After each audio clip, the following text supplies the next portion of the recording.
Mbour. daf may fàttali mobilisation yi ñu doon def au temps du parti socialiste. li manque rek mooy t-shirt yi ak tissus yi ñu doon joxe. parce que effectivement ils ont mobilisé des gens de partout du Sénégal du woon meeting départemental de. meeting national la. national mais ñoom du départemental la ñu wax. nee nañ waa Mbour rek ñoo kii daal. non loolu dañuy wax rek ñoom ñoo gën a xam du départemental. kon national nga fa jaar yow ni nga def meeting départemental di woo président pour mu ñëw. non loolu yëpp président mënul weesu loolu. day def un meeting départemental ne xam président la da ngay ñëw. loolu c'est manque de respect au président de la République. donc c'est meeting national la woon. dañoo mobiliser de partout. et puis ak la base affective du président. parce que il est de Mbour Ndiaganiao donc ñooñu forcément lu président nekk dañ ci nekk. c'est normal.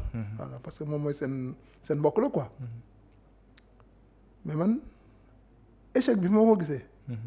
mooy que commencement bi bi ñuy communiquer sur le projet de meeting. oui dañ doon mettre en avant le président. oui newoon nañ sax day ñëw. day ñëw voilà.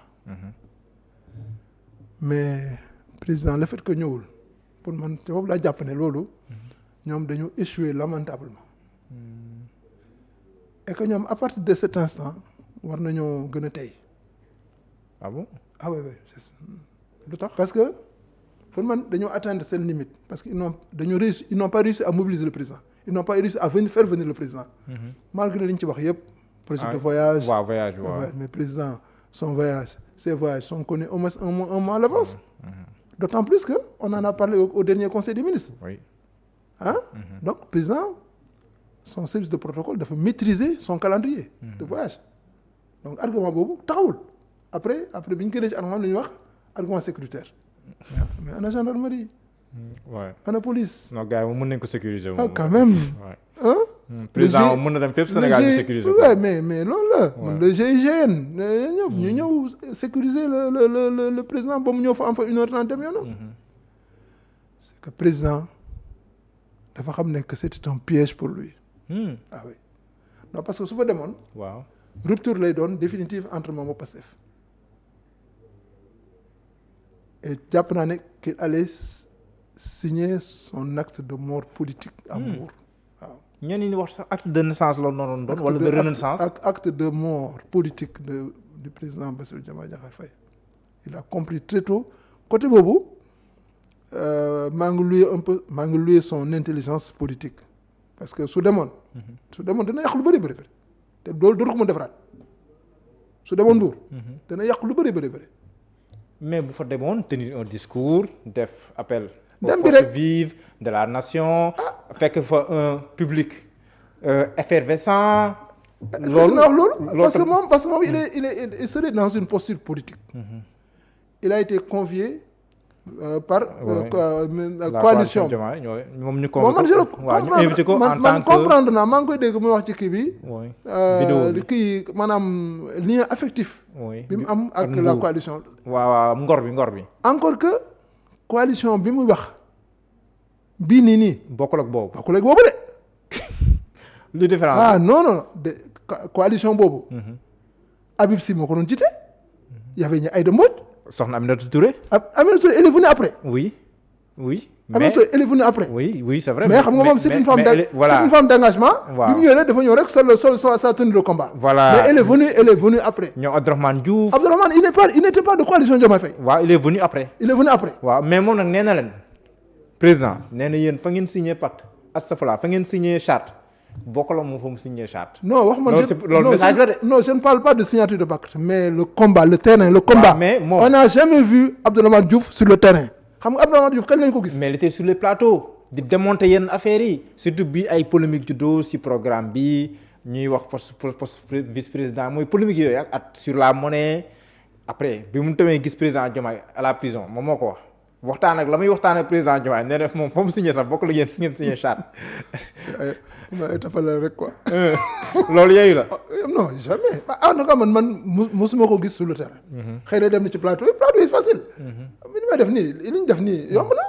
dañ lay jox ay tamati nga préparé ko même soo bindul nga préparé ko mentalement ñëw def sa speech dem sa yoon.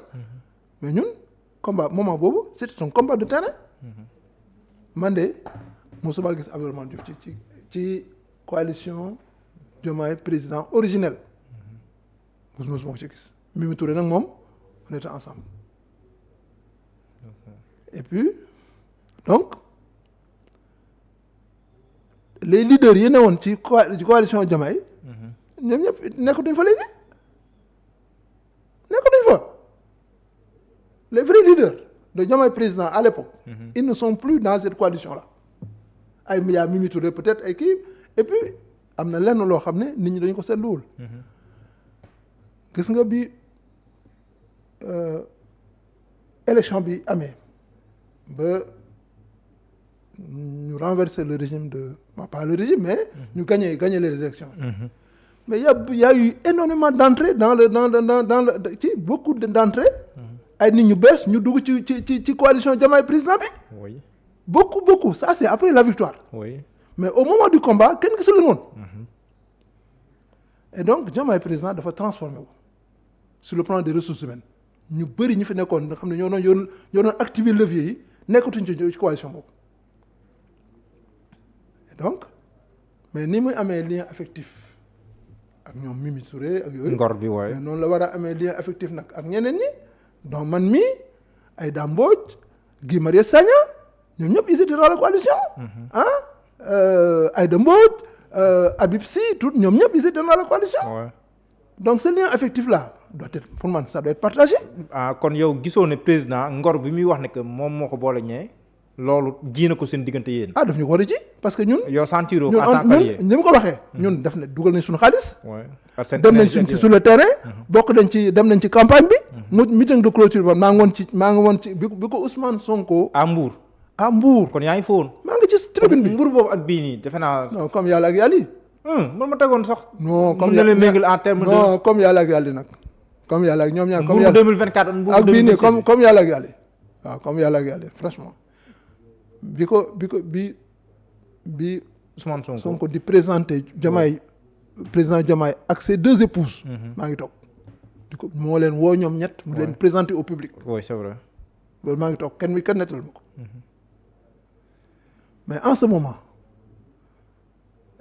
coalition boobu noonu ak biir duñ benn beaucoup de leaders sont partis ñoom ay Cheikh Tidiane Dièye ñoom ñëpp ils étaient là ñëpp dem na seen donc pour man le lien affectif bi mu am ak l'actuelle coalition mais da ko war a am ak ñi nga xam ne ñoo nekkoon en première position ci coalition Diomaye président xam ne dañ doon génne seen xaalis jël seen jot seen temps bàyyi seen liggéey uniquement pour permettre pour ñu gagner élection yi ñooñu ils ne sont pas dans cette coalition de Madame Aminata Touré ils ne sont pas là-bas.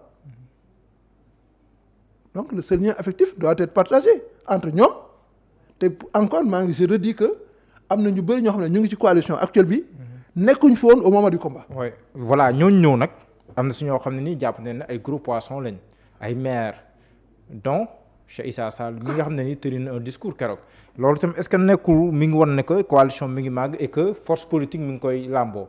gis nga man loolu sax pour man Cheikh Issa Sall pour man ñëw bi mu ñëw ci tamit c'est une honte. parce que voilà quelqu'un boo xam ne mooy incarné ñi nga xam ne dañ doon xeex l'opposition au moment où Macky Sall était présent. Qu'est-ce qu'il n'a pas fait ce gars-là lan la deful et pourtant il n'a même pas de base politique régime Macky Sall ko jàppale ba mu nekk maire et donc pour man le fait que mu ñëw fa ca foofu ci meeting ba pour man c'est un non-événement. parce que gars là il ne représente rien du tout à Mbour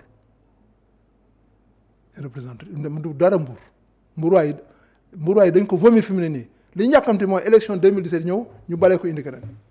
mais kon yaa ngi wax ne am na ñu bokkoon Diomaye président bu njëkk ba fu mu toll nii li ñu reconnaissance bi président Diomaye di wax ci coalition bu bees bi gisoo ko mu def ko par rapport ak coalition bu njëkk ba mais kon question bi ñëw mooy kon est-ce que jaroon nañu àgg fii.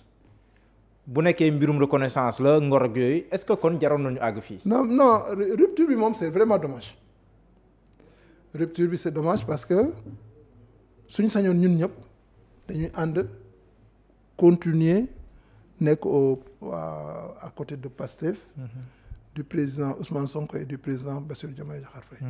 Ça c'est notre souhait. Mais xam nga politique moo mel noonu. Il y a toujours des recompositions. Politique moo mel noonu politique yëpp mel noonu soo xoolee dans l'histoire politique ñi àndoon ñëpp dañu mujj a taxale ko. soo xoolee depuis Senghor depuis Abdou Diouf depuis Ablaye Wade gis nañ Abdou Diouf ak comment dire kii. Habib Thiam. Niass. Moustapha Niass ak kii j'ai oublié son nom qui est décédé là. Djiboleti Ka voilà. c'est litige yi amoon ba ñooñu kii. ba ñu finalement Ousmane Tanor Dieng nekk ànd ak président. Et puis on est venu dans le régime d'Ablaye Wade. On a vu Ablaye Wade Idrissa Seck. Alors que ñoom ñoo doon def seen campagne électorale. C'est vrai, la marche bleue voilà ba gagné élection yi. ñu ñëw ci Macky Sall. mook Amadou Ba comment ils ont fini. Mais c'est ça la politique. Bon c'est dommage que mu dal ñu. mais seulement yéen da ngeen campagne woon kii mooy kee. xam nga lii toog si diggante bi. c'est la politique à moins de 2 ans. c'est la politique moo tax ñu bëri ba léegi ni mun ñu koo gëm c'est la politique non ñun en tout cas man je trouve que c'est dommage. man jàpp naa ba pare niru nag lu teel quoi président. bien sûr 2 ans. ñoom ñaar fi ñu tolloon si. jaxasoo si wàllum politique mais politique mel noonu ambition politique moo mel noonu rek. ambition politique moo mel noonu bon xam nga nit aussi nit dafa lëndëm kenn nit neexul a xam quoi. ne nit neexul am nit dafa lëndëm mais en tout cas daal li ma mën a wax mooy que c'est vraiment dommage. léegi et que notre souhait vraiment mooy que suñu mënee dem ba retrouver waat. kon Pedro Espoir si loolu. ñàkk ñëw président parce que dafa mel ni yow sànq ju ñu ngi lu mel ñàkk ñëwum bi. comme da nga ne ñëwum bi mënoon nekk signe de rupture totale. kon ñàkk ñëwum bi la lay teg. ci loolu maanaam man dama jàpp ne. moom. mu ngi bàyyi xel Pastef soo dégg sax mu wax dans son que moom il se considère toujours comme un membre de Pastef. un des piliers sax du Pastef. pilier du Pastef voilà. et loolu pour moi c'est de bon augure. et puis puisque ñoom ñu ngi gisante. waaw ñu ngi jubantante ay cravate waaw il se voit une fois par semaine. waaw di jubantante ay cravate waaw jubantante cravate donc am na ay liens yu des seen diggante. et man maa ngi invité yàgg naa dégg nit ñi di ko wax. ñu ne dans les régimes passés day am ay mag ñoo xam ne. su problème amee ñoom ñooy sof seen dàll dox pour vraiment fexe ba. mais yow mën nga bokk si mag yooyu yow ñoom. waaw man président Habib Sy. voilà ñun vraiment loolu moom jot na que. ngeen am si initiative ñu am ci initiative dem waxtaan ak ñoom vraiment ba ñu ànd dellusiwaat ci projet bi parce que en fait c'est le projet qui nous unit waaw ni ñu fexe ba tëggaat réew mi. moom mu teguwaat ci yoon. ba mën a dem ba bokk ci pays yi gën a jëm kanam. ñun loolu moo ñu soxal. d'accord ba génération future su ñëwee dinañ fi fekk loo xam ne dinañ ni ñii de ñi fi ñëwoon jël lii lañ fi def mais donc man je pense que suñu mënoon am ay mag ñoo xam ne dinañ jóg fexe ba dox diggante bi am na initiative dégg naa ko parce que dégg naa Mayabé Mbaye mu doon wax ne moo ko ànd nag pas alakan dem seeti président mais y a eu quelques problèmes. waaw parce que ñoom approche bi la leen moo tax quoi parce que dañoo njëkkee kër waajur bu góoru président Diomaye. waaw il paraît que ça n'a pas. waaw mais je pense que on war nañ def tout. pour fexe ba rapprocher ces deux personnalités. pour uniquement l'intérêt du pays. d'accord léegi président fii moom magistrat bi laay laaj juriste bi laay laaj.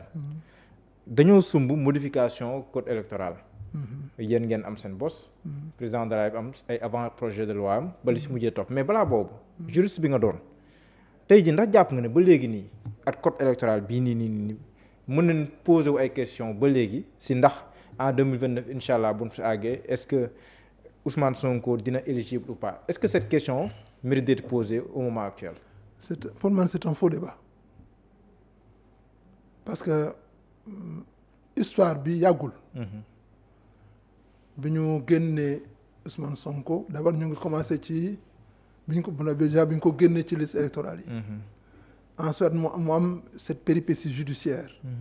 ak les juges Sabassi Faye et Thione qui avaient ordonné que ñu dugalaat Ousmane Sonko sur les listes électorales mu dem Cour suprême kii direction générale des élections ba ñu nangu. ak tuuti bañ. ba CDC ñu bañ